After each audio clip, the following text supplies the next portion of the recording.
The railway platform at Bright River Station stood empty except for one small figure. Anne Shirley, 11 years old, sat perched on her battered carpet bag, her red braids blazing like copper fire in the June sunlight. She'd been waiting 3 hours, but she didn't mind. Anywhere was better than the asylum. When Matthew Cuthbert finally arrived in his buggy, his weathered face went pale. He stared at the chattering, freckled girl before him like she was a ghost. You're not a boy," he stammered. Anne's grey eyes went wide. The words tumbled out in a desperate rush. "Oh, please don't send me back." "I'll work ever so hard. I can cook and clean, and I'll try not to talk too much. Though it's dreadfully difficult when there's so much beauty in the world to describe. Please, sir, I've been sent away so many times. Just one more chance. That's all I'm asking. One more chance to finally belong somewhere." Matthew's throat tightened. Behind her pleading eyes, he saw a lifetime of rejection. Before we find out what Matthew decides, hit that subscribe button and smash the like. Drop a comment. Would you take in a child that wasn't what you asked for? Because what happens next will shock you. And the real reason Anne was sent to the wrong house will absolutely break your heart. Don't go anywhere. The buggy ride to Green Gables stretched 5 miles through the most beautiful countryside Anne had ever seen. She couldn't stop talking about the white way of delight lined with blooming apple trees, about the lake of shining waters glimmering beyond the shore, about how she'd imagined this moment 1,000 times in her narrow asylum bed. Matthew said almost nothing. His sister Marilla had sent him for an orphan boy, someone strong enough to help with farm work, someone to secure their aging future. His arthritis was getting worse. They'd made a practical decision, but this talkative, skinny girl, with eyes full of desperate hope. When they arrived at the neat white farmhouse, Marilla stood in the doorway, arms crossed. Her sharp features went from expectation to confusion to outright anger in 3 seconds flat. "Matthew Cuthbert, where is the boy?" There was a mistake at the asylum, Marilla. "This here is Anne Shirley, spelled with an E," Anne interjected, curtsying nervously. "It's ever so much more distinguished with an E. Mrs. Spencer must have gotten the message wrong, but I promise I can—" "We asked for a boy." Marilla's voice was ice. "A boy to help Matthew. Not a girl, not a talker. Certainly not." She didn't finish, but Anne heard it anyway. "Certainly not you." Anne's face crumbled. "I understand. I'll go pack my bag." As she climbed the stairs to the guest room, her brief, beautiful home for 20 minutes, her thin shoulders shook. Through the floor, Matthew and Marilla's voices rose in argument. "We can't keep her, Matthew." "Look at her, Marilla. When's the last time we saw a child that desperate to stay? Desperate doesn't plow fields." "Maybe not. But maybe we were the ones sent to the wrong place. Maybe we needed her more than we knew." Marilla appeared in the doorway, her stern face softened by a fraction. "Anne, you may stay the night. Tomorrow we'll sort this out with Mrs. Spencer." Anne's hope flickered like a candle in wind. One night, she'd make it count. That evening at supper, she barely touched her food. Instead, she spoke, carefully, earnestly, about her life. The 4 sets of foster homes before the asylum, the Hammonds, who'd worked her like a servant, the Thomas family, where she'd cared for 3 sets of twins until Mrs. Thomas died and Mr. Thomas sent her away. "Nobody ever kept me because I wasn't useful enough," Anne whispered. "I talk too much. I daydream. I break things by accident. But I promise if you give me a chance, I can learn to be exactly what you need." Marilla's jaw tightened. She recognized that tone, the sound of a child bartering her soul for shelter. That night, Marilla couldn't sleep. She stood by her window, watching moonlight paint the orchard silver. Downstairs, Matthew sat in his chair, staring at nothing. They'd been alone for 20 years since their younger brother died. They'd chosen solitude, routine, safety. But that red-haired girl upstairs had cracked something open in this house, something Marilla had locked away decades ago when her own dreams of family died. "What would you do?" the narrator asks. Comment below. Would you send her back, or risk your entire carefully ordered life for a stranger? Because tomorrow, Marilla makes a choice that changes everything. and we'll discover the real reason Anne was sent to Green Gables. A reason that connects to a secret Matthew has kept for 50 years. Morning came too fast. Mrs. Spencer arrived in her carriage, flustered and apologetic. "Oh, Miss Cuthbert, I'm so terribly sorry. The message said you wanted a girl from the asylum. I must have misheard. There was a boy available." "Oh, Miss Cuthbert, I'm so terribly sorry." "The message said you wanted a girl from the asylum. I must have misheard. There was a boy available, still is, a quiet 10-year-old who—" "No." Marilla's voice cut clean through the explanation. Everyone froze. "No." Mrs. Spencer blinked. Marilla looked at Anne, who stood rigid by the stairs, her carpet bag already packed, her face a mask of brave acceptance.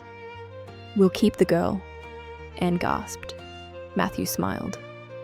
Mrs. Spencer looked utterly baffled. "But you asked for a—" "I know what we asked for," Marilla said firmly. "But sometimes God gives us what we need instead of what we want." Anne stays. The girl's face transformed, a sunrise breaking across a storm. She flew across the room and threw her arms around Marilla's waist, sobbing into her apron. Marilla stood stiff as a board, unused to affection. But slowly, carefully, her hand came down to rest on Anne's red head. "There, there. No need for hysterics. You'll earn your keep, and you'll stop that endless chattering, or I'll lose my mind." "Oh, I will. I'll be so good. I'll be silent as the grave." She wasn't. Not even close. Anne's first weeks at Green Gables were a whirlwind of disasters and small victories. She dyed her red hair green, trying to make it black. She broke Marilla's prize platter. She got Diana Barry drunk on raspberry cordial, thinking it was juice. But she also brought something Green Gables hadn't felt in decades: laughter, joy, life. Matthew adored her. Marilla, though strict, found herself smiling when Anne wasn't looking. Then one September evening, while exploring the attic for tragically romantic old treasures, Anne found the trunk. Inside, baby clothes, a small knitted blanket, and a bundle of letters tied with blue ribbon, addressed to Matthew Cuthbert from a woman named Catherine March. Anne knew she shouldn't read them, but the romantic in her couldn't resist. The letters told a story. Matthew had been engaged 50 years ago to Catherine. They'd planned to marry, to fill Green Gables with children. But Catherine's family disapproved. Matthew was just a farmer, not wealthy enough.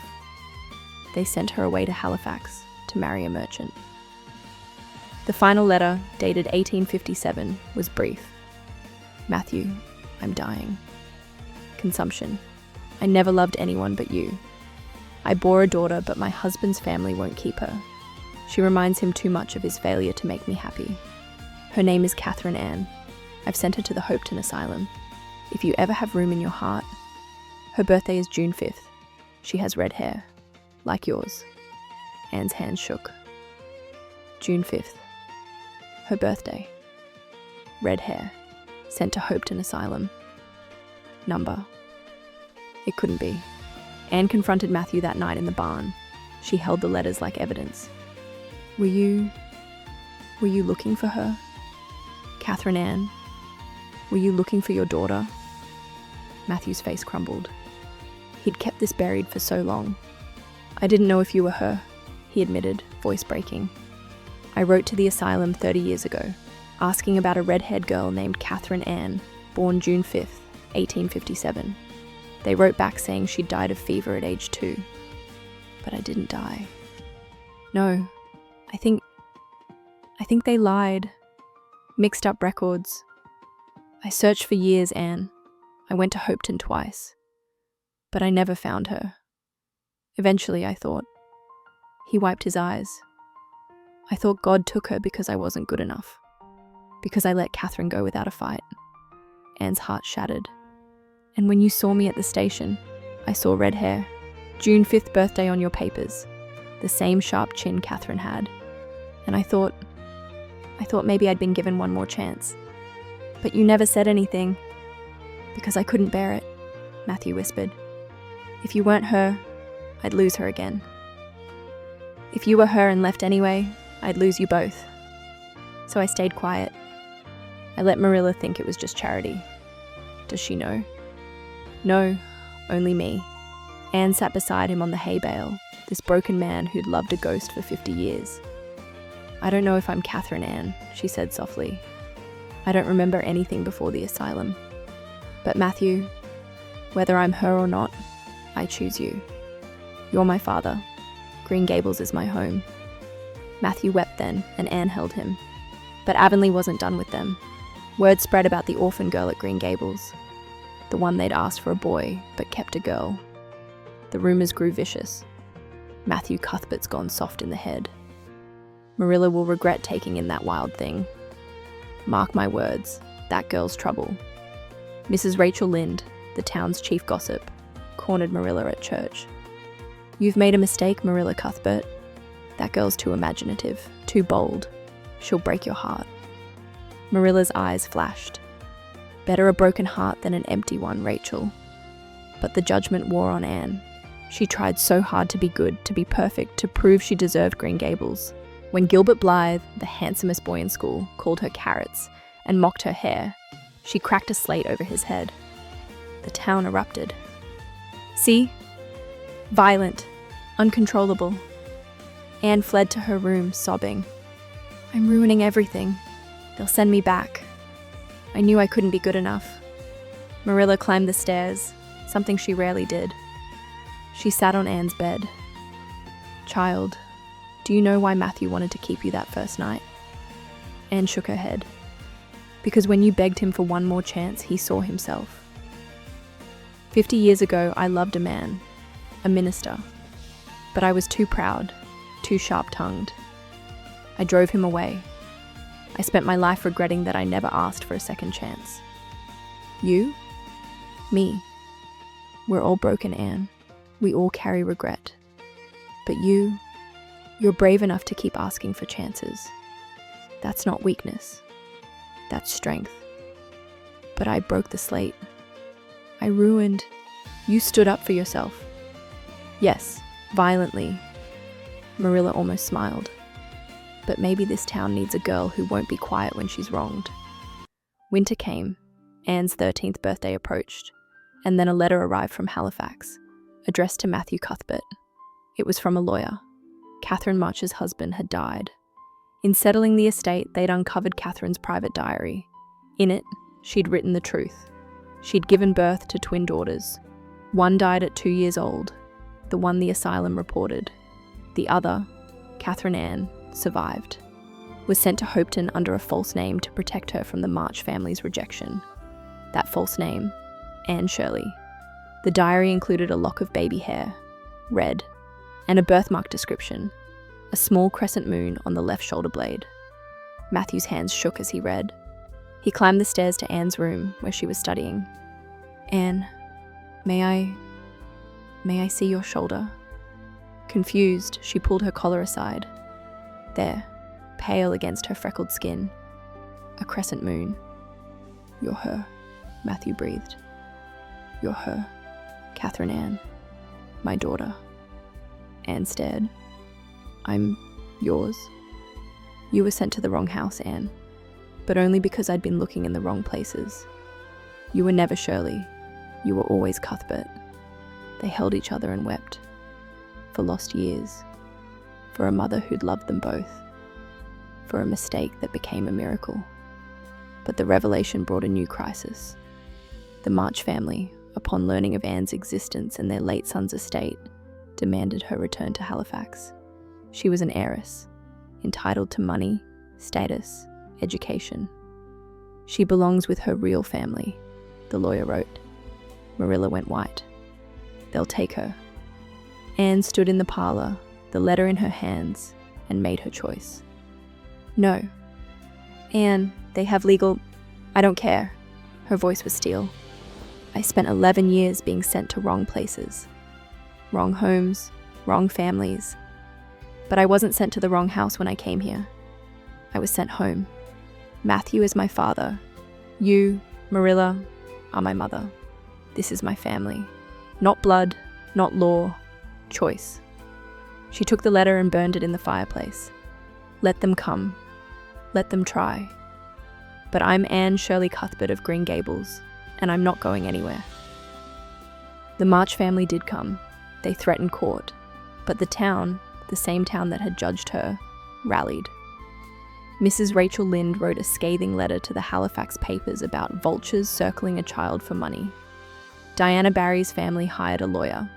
Even Gilbert Blythe, whom Anne still hated, testified about her character. In the end, the court ruled Anne was old enough to choose, and she chose Green Gables.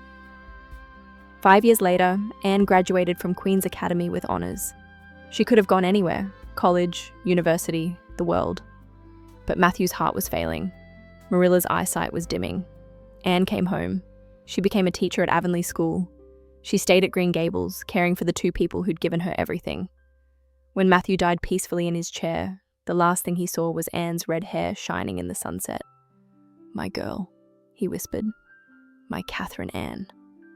"Your Anne," she corrected, holding his hand. Forever. Years later, Anne stood at the Bright River station, now a grown woman. She watched a young girl step off the train, another orphan, another mistake sent to another unsuspecting family. The girl looked terrified. Anne knelt down. "What's your name?" "Stella. They were expecting someone else." Anne smiled. "Then maybe they sent you to the wrong house. Or maybe, just maybe, you were sent exactly where you need to be. Want to know a secret?" Stella nodded. "I was sent to the wrong house once. Best mistake of my life. Sometimes the wrong house becomes the right home. Sometimes the family you choose is stronger than the family you're born into. And sometimes being sent to the wrong place is exactly what saves you. Matthew and Marilla didn't get the boy they asked for. They got the daughter they needed. Anne didn't get the fairy tale family she dreamed of. She got something better, a family who showed up, who stayed, who chose her every single day. Family isn't blood. It's who shows up when you're standing on that platform with nowhere to go. It's who sees you when you're wrong and loves you anyway. Drop one word in the comments that describes your family. And if you haven't subscribed, do it now.